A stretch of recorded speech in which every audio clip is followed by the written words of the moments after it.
I solemnly swear or affirm that I will support the Constitution and laws of the United States of America, the Constitution and laws of the State of Ohio, and the laws and ordinances of the political subdivision to which I am appointed, and to the best of my ability will discharge the duties of this office.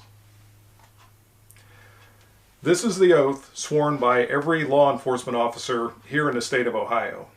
And it's similar to the oath sworn by every law enforcement officer everywhere in the country. I've taken this oath many times as I've moved from department to department during my career, and also as I've been promoted to higher positions within those departments. The first time I took such an oath was as an 18-year-old enlistee in the United States Marine Corps. And an interesting thing that I've noticed each time that I've taken this oath, or an oath similar to this, is that they don't come with an expiration date. The oath that I swore as an 18-year-old, I believe, is still as valid today as it was the day that I recited those words. There is a slight difference in the oath taken by members of the military as opposed to the oath that's sworn by law enforcement officers here in Ohio. The military oath says to support and defend the Constitution of the United States against all enemies, foreign and domestic. To support the Constitution properly, there's no way you can do that without defending it as well. So I don't see the lack of that verbiage in the law enforcement oath as being really different from the military oath. We all swear to support and defend the Constitution of the United States of America. So why am I talking about the oath that we take? It's because I would like to focus in on the very first few words of that oath, because they are virtually all the same. That I solemnly swear to support the Constitution of the United States of America. That is the entire Constitution, not just portions of it, to include the first 10 amendments, which of course we know as the Bill of Rights. The Bill of Rights guarantees most of the freedoms that we enjoy as American citizens. The right to assemble, the right to free speech, the right to practice our religion. And the reason I'm talking about all of this is because I'm becoming troubled because of things that I'm seeing in the news lately, where I feel like many of our basic freedoms are being infringed, if not outright denied.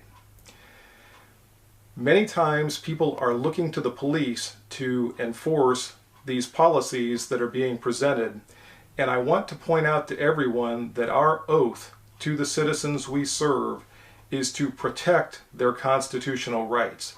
That is our first and foremost duty, which is why that language is the very first thing in our oath. It comes before enforcing the law, it comes before discharging duties. Our very first duty is to support and defend the Constitution of the United States. So by implication, it is to defend the rights of the citizens we're sworn to protect and defend. Again, I'm pointing this all out because we don't have to look very far into history to see where ill-conceived notions by the political powers that be at any time in the past looked to the police, or I should say those policymakers, looked to the police to enforce those ill-conceived policies. And again, we don't have to look very hard to see the disastrous consequences that came as a result of some of those enforcement actions. None of us asked for this current situation. It was thrust upon us. And I know there are times that we are out there and there's a question about how we should proceed with regard to a certain situation. My advice to you is always default to your oath. It will show you the way. Your oath will guide you to defending and protecting the rights of your citizens, and there's really nothing anyone can say about defaulting to your oath. That is your responsibility, is your sworn duty as a police officer to defend the rights of the citizens in your community. Again, there may be times that you're dealing with those situations that are difficult to sort out.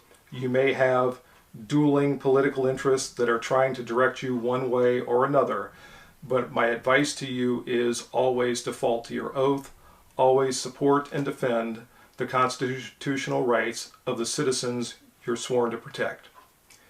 Thank you all, and may God bless you and keep you safe.